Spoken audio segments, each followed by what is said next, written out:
The mining ship moved slowly through the darkness of space. Captain stood on the bridge, watching the stars through the main window. His crew had been working near station for 3 weeks now, collecting minerals from the asteroid belt. It was boring work, but it paid well. Was a tall man with tired eyes. He had been flying ships for 15 years. Earth trusted him with their most important missions. This mining run was supposed to be simple and safe. "Captain, I'm seeing something weird," said from her station. She was the navigator, a young woman with sharp instincts. Her fingers moved quickly across the controls. "What kind of weird?" Walked over to her screen. "The communication relay. It's sending data, but not to Earth. The signal is going somewhere else." Pulled up the data streams. Numbers and codes filled the screen. The ship's engineer came up from below. He was a short man who knew every wire and circuit on the ship. "I checked the relay like you asked. Someone modified it. There's extra equipment inside that shouldn't be there." Felt his stomach tighten. The quantum tether network connected all of Earth's colonies and ships. The Galactic Council had given it to humanity 200 years ago as a gift. It let them talk across light years instantly. Without it, Earth's expansion into space would have been impossible. "Show me the data path," said. Worked her controls. A map appeared on the screen. The data from Earth and all human colonies flowed into the tether network. But instead of just connecting humans to each other, the data split off. Massive streams of information went to coordinates deep in Council space. "That's not right," whispered. "That's everything. Every message, every call, every computer file. It's all being and sent away." Before could respond, alarms blared throughout the ship. The screen showed 3 ships approaching fast. They had no identification signals. Pirates asked. Studied the approaching vessels. They moved in perfect military formation. Their hulls showed no markings, but he recognized the design. Those were Council military ships with the paint stripped off. "Battle stations, get us out of here," shouted. The mining ship wasn't built for fighting. It was slow and heavy. The attacking ships opened fire before they could escape. Energy blasts hit their rear shields.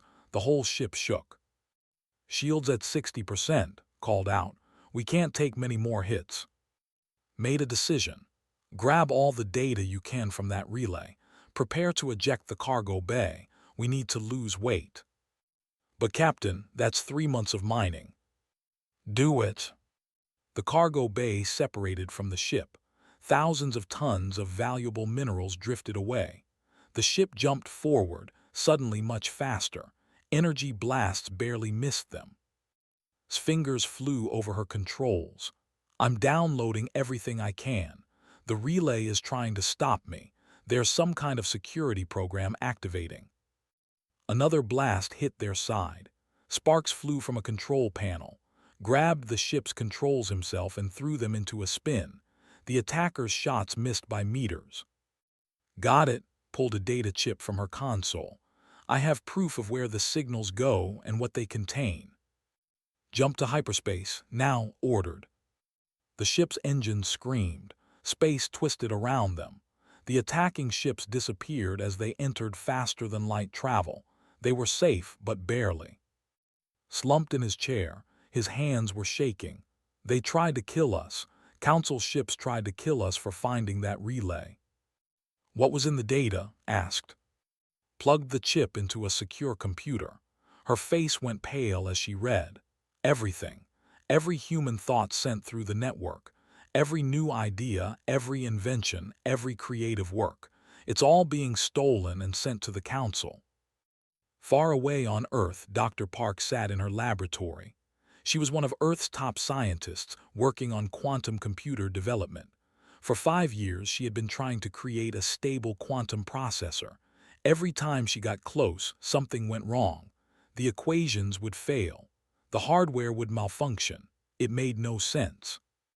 Pulled up her research history. She noticed a pattern. Every breakthrough happened right before a scheduled maintenance period for the tether network. Every failure happened right after the maintenance ended. The timing was too perfect to be coincidence. She started checking other research projects. Consciousness transfer technology stalled after tether maintenance. Dimensional travel experiments failed after tether maintenance. Fusion power improvements blocked after tether maintenance. Someone was stopping human progress. Every time humans got close to a major discovery, something interfered. The tether network was the only thing that touched every human computer and communication system. It had to be the source. Encrypted her findings and sent them to Earth's Defense Coalition. If she was right, humanity had been trapped for 2 centuries. They had been farmed like animals, their ideas stolen and their potential capped. Her computer beeped.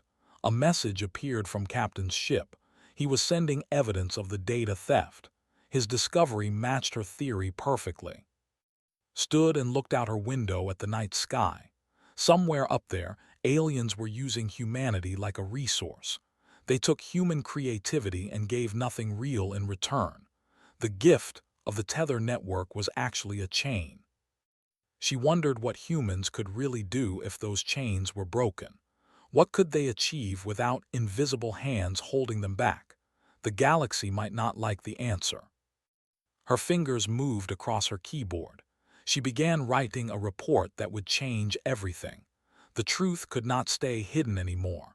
Earth needed to know what was being done to them. Outside her window, the stars looked cold and distant. Soon, those stars would see what angry humans could do. The evidence landed like a bomb at Earth's capital. Within days, every government leader had seen data and research. The truth was undeniable. For 200 years, the Galactic Council had been stealing from humanity. Ambassador Reeves prepared for the most important meeting of his life. He was a calm man who rarely showed emotion, but his hands trembled as he gathered his files. Today, he would face the council and demand answers. The council chamber was enormous. Hundreds of alien species sat in curved rows, looking down at the small platform where humans stood, felt like an insect under their gaze. He reminded himself that he represented 5 billion people who deserved the truth. Council members, began, his voice steady. Earth has discovered a disturbing reality about the quantum tether network. We have proof that it steals our data and sends it to your worlds.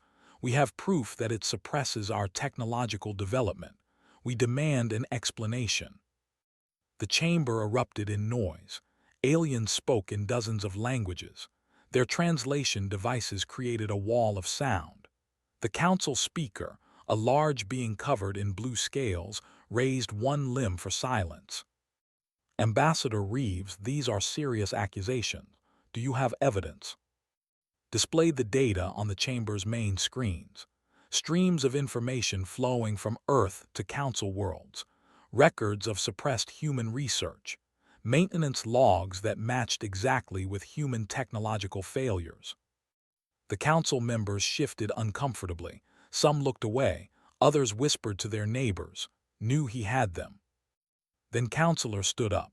He was a reptilian creature with cold eyes and sharp teeth. He was known for his harsh words and his hatred of younger species. You dare accuse us of theft, hissed.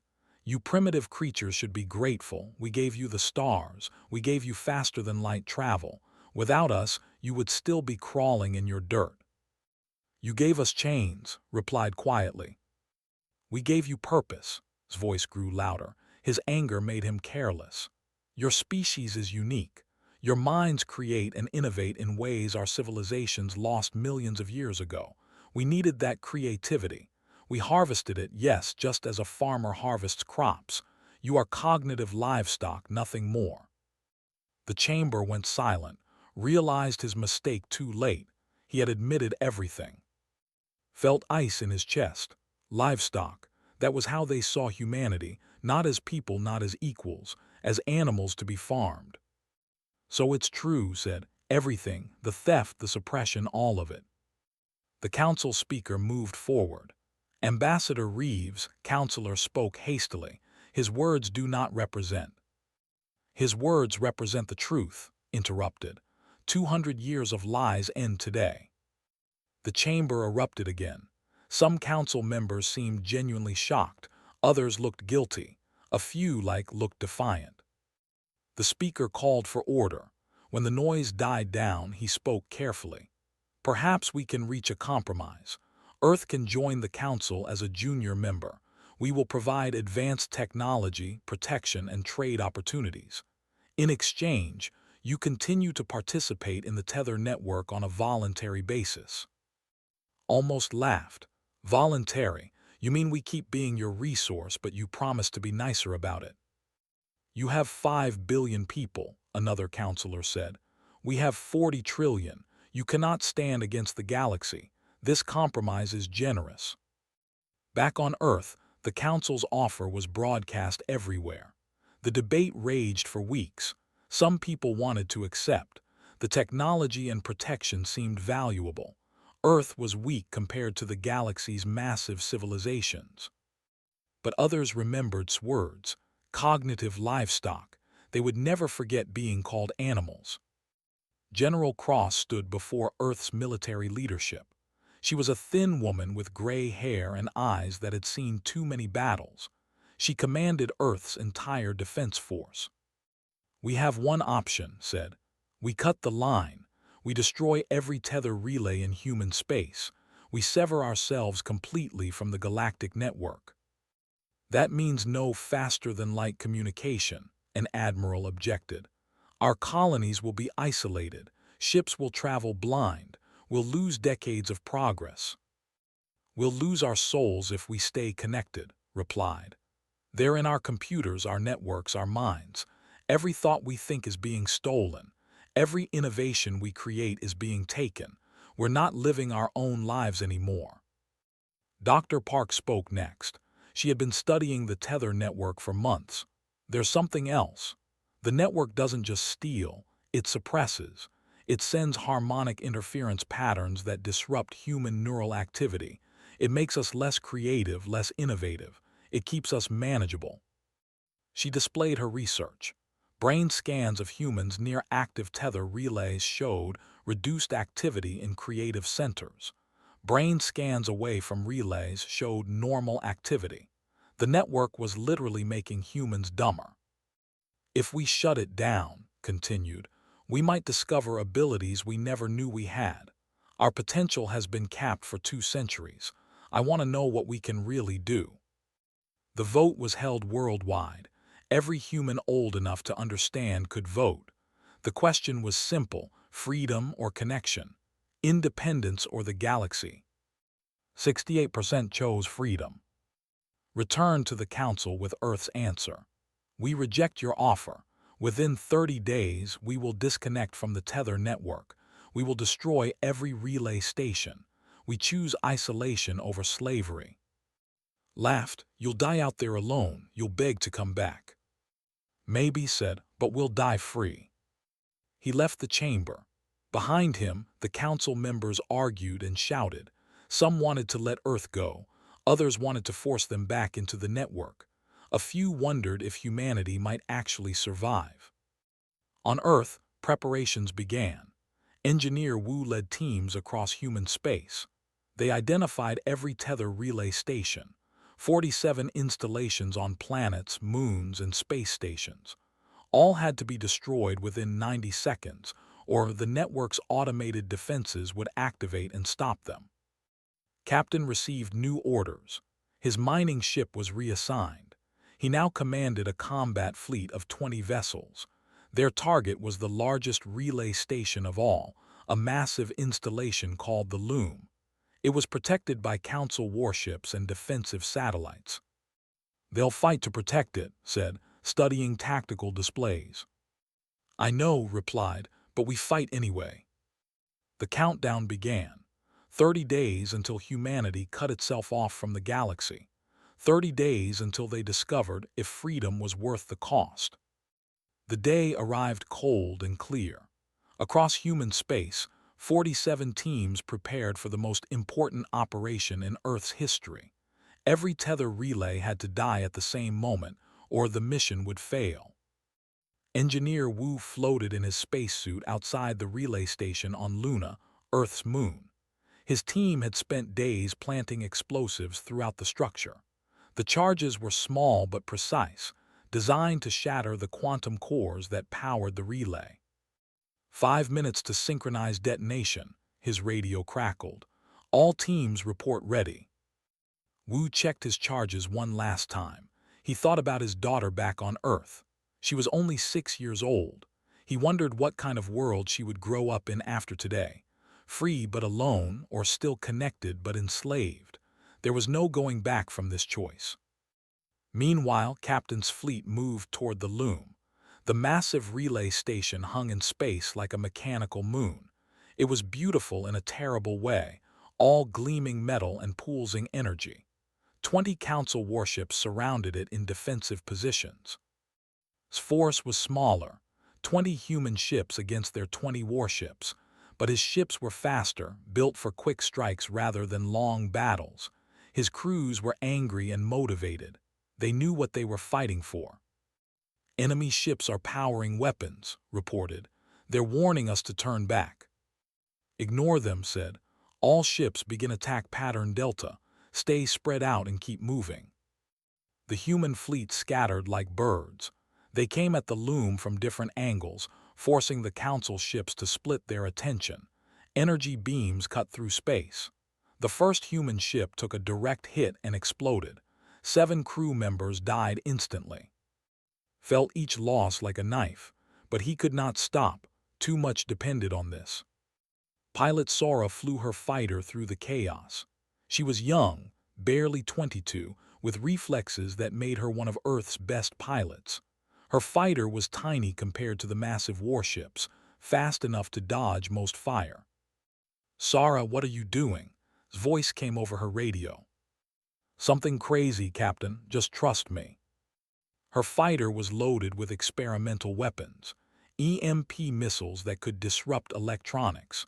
Earth scientists had built them in secret, unsure if they would even work. Sora had volunteered to test them in combat. She dove toward the Council warships. Energy beams filled the space around her. One clipped her wing, sending her fighter spinning. She compensated, straightened out, and kept flying. Her heart pounded so hard she could hear it over the alarms in her cockpit. Firing all missiles. 6 EMP warheads streaked toward the enemy. 3 were shot down. 3 got through. They detonated in brilliant blue flashes. The affected Council ships went dark, their systems temporarily offline. It worked, Sora shouted. The imps work. But her celebration ended quickly. Without power for evasive maneuvers, she was a sitting target. An energy beam caught her fighter directly.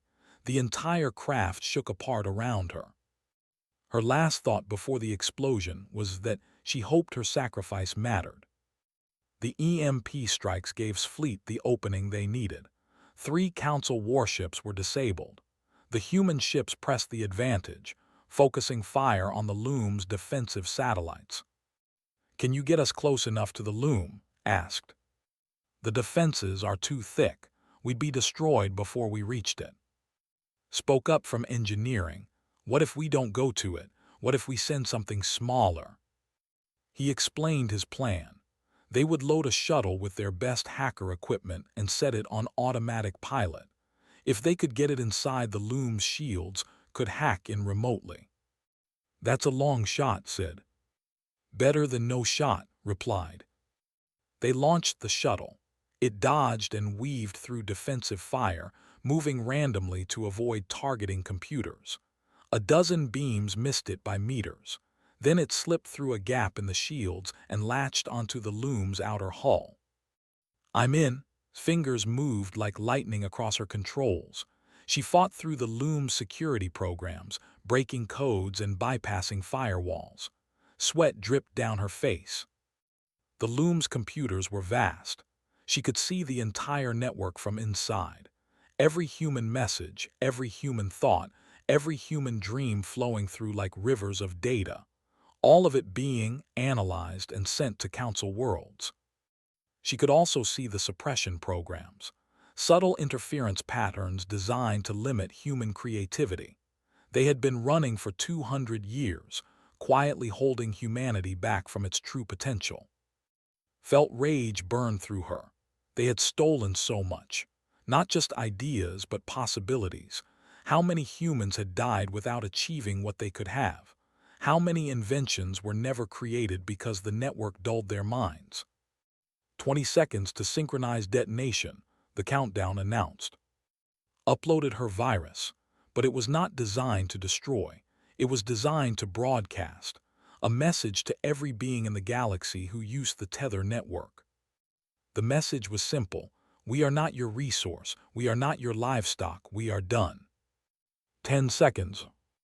All across human space, Wu and his counterparts pressed detonation buttons. 47 relay stations exploded at the same instant. The quantum cores shattered, releasing energy in brilliant flashes of light. The loom died last.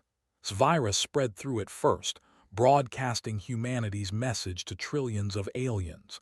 Then the human explosives detonated. The massive station came apart in a wave of destruction. The quantum tether network, the galaxy's most sophisticated infrastructure, went dark. 200,000 light-years of instant communication died in 90 seconds. The silence was absolute. S fleet limped away from the battle. They had lost 8 ships and 300 crew members, but they had won.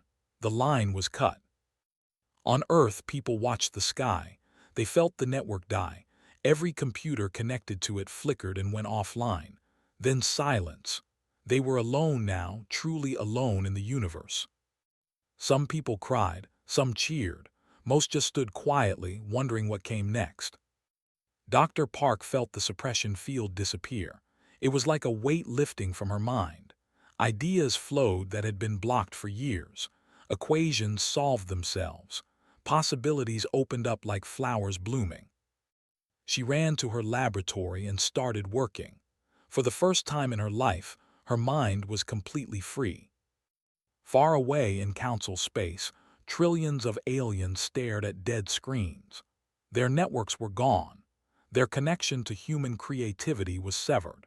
The civilizations that had coasted on stolen innovation for 2 centuries suddenly had to think for themselves again. Many of them had forgotten how. Counselor stood in the dark chamber, his anger growing. This would not stand. Humans would pay for their defiance. The council would force them back into the network, even if it meant war. He began gathering allies. The invasion fleet would launch within the year. The first weeks after the severing were chaos. Earth's colonies could not communicate with each other. Ships traveled blind through space. Trade stopped. People panicked. Some called it the biggest mistake in human history. But then something strange started happening. Dr. Park made the first breakthrough. Without the suppression field interfering with her work, she solved quantum entanglement communication in 3 days. 3 days to accomplish what had taken the galaxy thousands of years. She stared at her equations in disbelief. It was so simple. The answer had been right in front of her all along, but the network had kept her from seeing it. She had been looking through foggy glass her entire life, and now the glass was gone. "I did it," she whispered to her empty lab. "I actually did it." She called General Cross immediately. "I can build a new communication network, better than the tether, faster, safer, and it can't be used to spy on us." Listened carefully. How long to build it? 6 months for a prototype, maybe a year for full deployment. You have whatever resources you need. Get started. Across Earth and its colonies, similar stories unfolded. Engineer solved zero-point energy extraction while fixing his coffee maker. The solution just came to him, fully formed, as if it had always been in his mind waiting to be released. A teenage girl named Bora Jin was trying to rebuild her school's internet when she accidentally created true artificial intelligence. She did not know it was supposed to be impossible. Her young mind, never fully suppressed by the tether network, simply made it happen. Within 3 months, human technology jumped forward by centuries. Things the galaxy considered impossible became routine. Scientists worked around the clock, riding a wave of inspiration and freedom they had never felt before. The changes were not just technological. Artists created works of stunning beauty. Musicians composed symphonies that moved people to tears. Writers told stories that captured the human experience in ways that felt new and profound. Humanity had been asleep for 200 years. Now they were waking up. But the galaxy was not idle. The Galactic Council collapsed into chaos. Their economies had been built on stolen human innovation. When that resource disappeared, everything fell apart. Stock markets crashed. Supply chains broke. Technologies failed without humans to fix them. The civilization, which had not invented anything new in 10,000 years, suddenly could not repair their climate control systems. There started overheating. Millions died. The people faced similar problems. Their medical technology stopped advancing. Diseases they thought were controlled came back stronger. They did not know how to develop new treatments without human research to copy. Civil wars erupted. Council members blamed each other. Some claimed they never knew about the human harvesting. Others defended it as necessary. The unity that had held the galaxy together crumbled. Counselor watched his civilization burn and felt only rage. This was humanity's fault. They had been resources, tools, nothing more. How dare they refuse their purpose? How dare they leave the galaxy to suffer?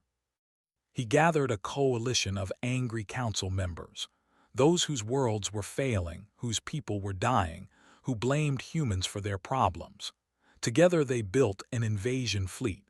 4,000 warships, the largest military force assembled in galactic history. Their plan was simple: crush Earth's defenses, force them to rebuild the tether network, and resume the harvesting. This time, humans would not be given a choice. They would be slaves in truth, not just in practice. The fleet launched toward Earth. Their journey would take 6 months. Earth's intelligence networks detected the fleet when it was still far away. The news spread panic through human space. 4,000 warships against Earth's 800 ships. It was impossible. They could not win. We should surrender, some leaders argued. We tried independence. It failed.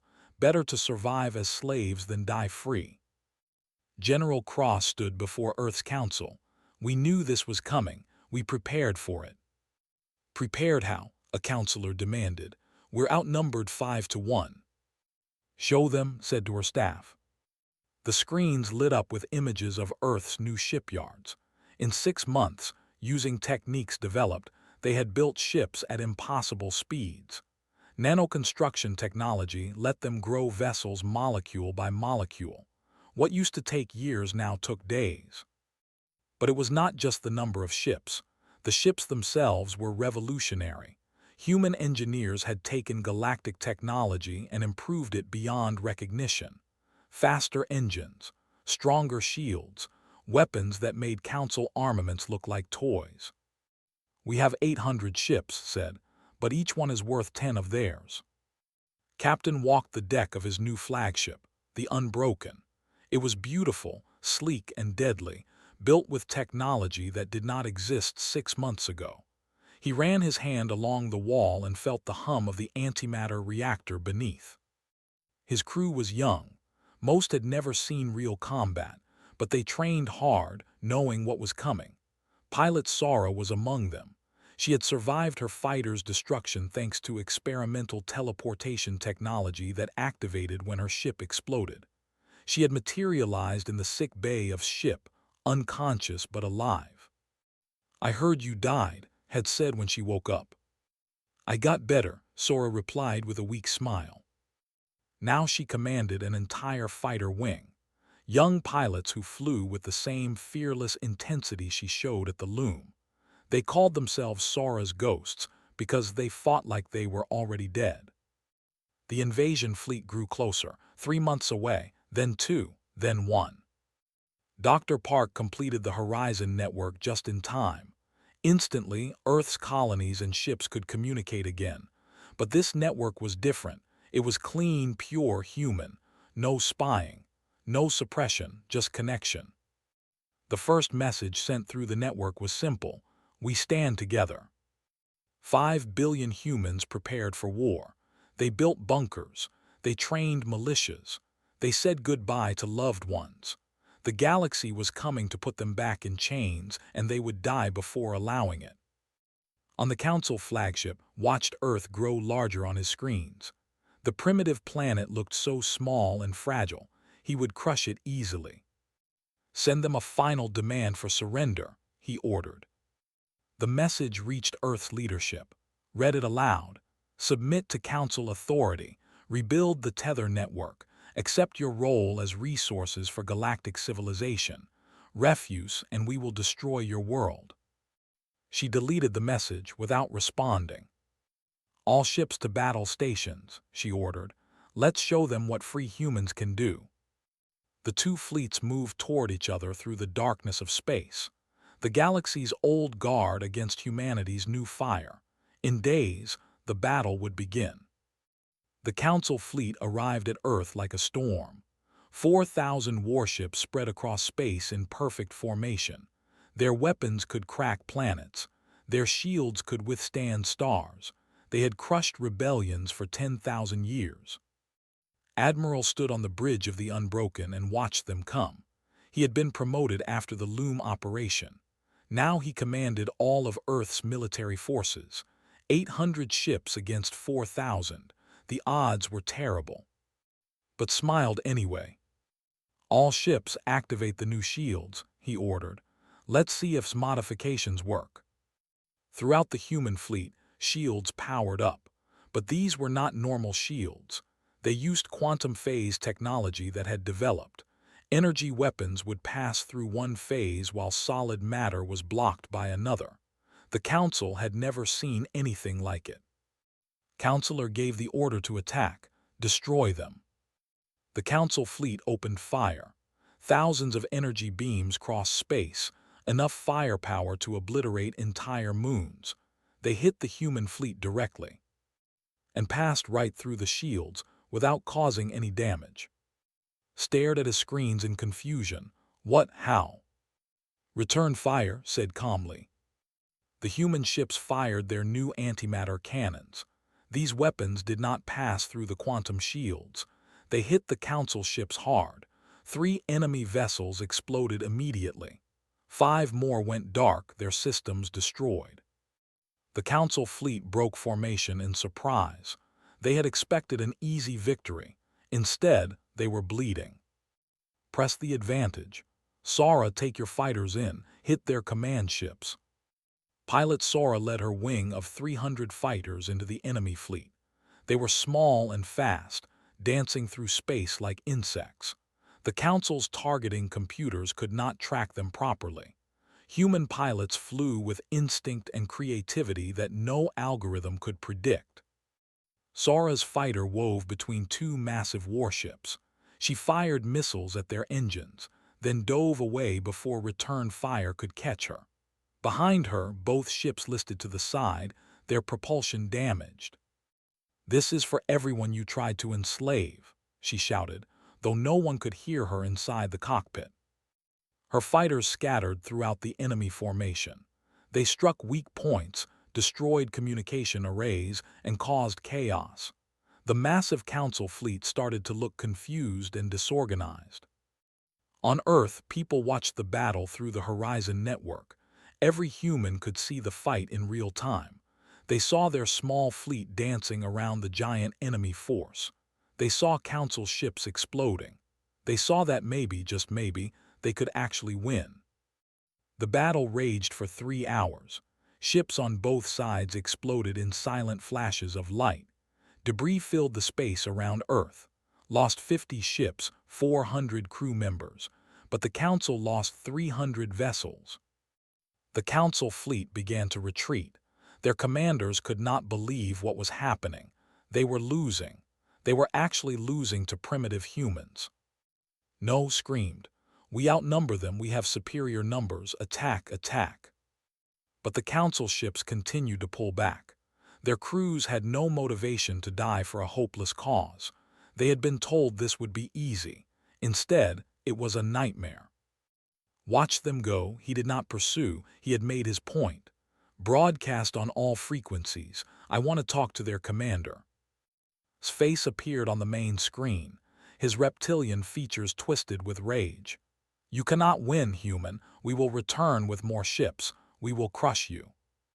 You're welcome to try, replied. But you've lost 60% of your fleet. How many more ships can you afford to lose? How many more crews want to die trying to enslave us? Had no answer. We're done being your resource, continued. We're done being controlled. You can accept that and leave us alone, or you can keep fighting and lose everything. Your choice. The transmission ended. The Council fleet continued its retreat, limping away from Earth. They had come as conquerors and left as defeated remnants. On Earth, celebrations erupted. People danced in the streets. They had faced the galaxy's might and survived. They were truly free now. No one could take that away.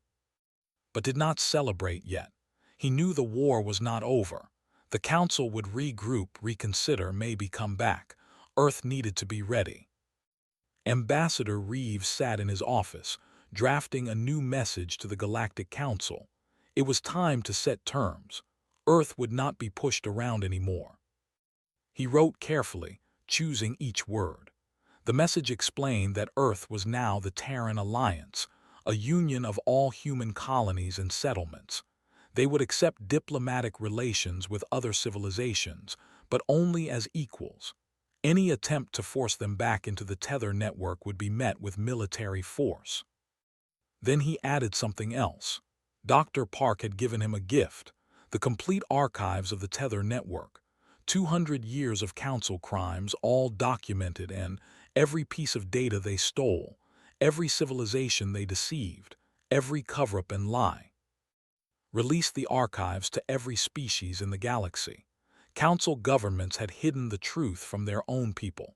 Now everyone would know what their leaders had done. The effect was immediate. Across the galaxy, civilizations erupted in protest. Citizens demanded answers from their governments. Why had they been lied to? Why had they participated in enslaving an entire species? Why were their leaders so incompetent that they needed to steal from primitives? Council governments fell. New leaders rose, desperate to distance themselves from the old crimes. They sent messages to Earth, apologizing, asking for forgiveness, begging for trade deals and technology sharing. Counselor watched his civilization turn against him. He was arrested for war crimes. The new government put him on trial. His reign of contempt for younger species was over. Months after the battle, the first delegation arrived at Earth. They were not council members, but representatives from smaller civilizations that had also been exploited. They wanted to learn from Earth. They wanted to build their own horizon networks, free from council control. Met them with open arms. We'll help you, he promised. No one should be enslaved like we were. A new alliance formed, not based on theft and control, but on cooperation and respect. Dozens of civilizations joined, sharing technology and ideas freely. They called it the Free Worlds Coalition. Engineer and stood on the observation deck of the Iron Resolve. The old mining ship had been converted into a diplomatic vessel. It would carry the first Earth ambassadors to other worlds. Hard to believe we started all this, said, remembering that day they discovered the data theft. We didn't start it, replied. We just stopped accepting it. They watched as dozens of ships from different species gathered around Earth. Trade vessels, research ships, diplomatic cruisers. Earth was no longer isolated. They were connected again, but on their own terms. Dr. Park released her latest invention to the public, a portable device that could detect any form of mental suppression or surveillance. Every human could now carry one and know if someone was trying to control them. Never again, she said at the press conference. We will never be farmed again. We will never be controlled again. We will think our own thoughts and create our own future. The galaxy had tried to turn humans into livestock. They had failed. Instead, they had awakened something they could not control. Human innovation, human creativity, human stubbornness. Free humans were dangerous. They invented too fast, adapted too quickly, refused to accept limits. Pilot Sora retired from military service. She became a trainer, teaching the next generation of pilots. On her first day, a young student asked her what it was like to fight the Council fleet. Sora smiled. It was terrifying, but it was also the moment we stopped being victims and became who we were always meant to be. The student did not understand yet, but they would. Years passed. Earth continued to grow stronger.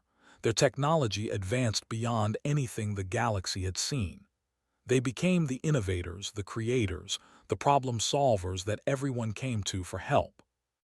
The Council rebuilt itself slowly, learning humility for the first time in its history.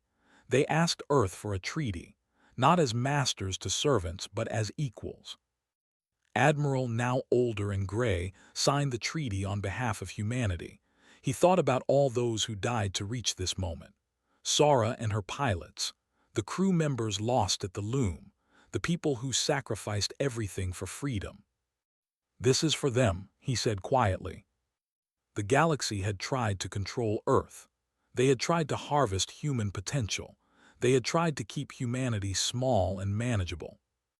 But humans cut the line. They severed the chains.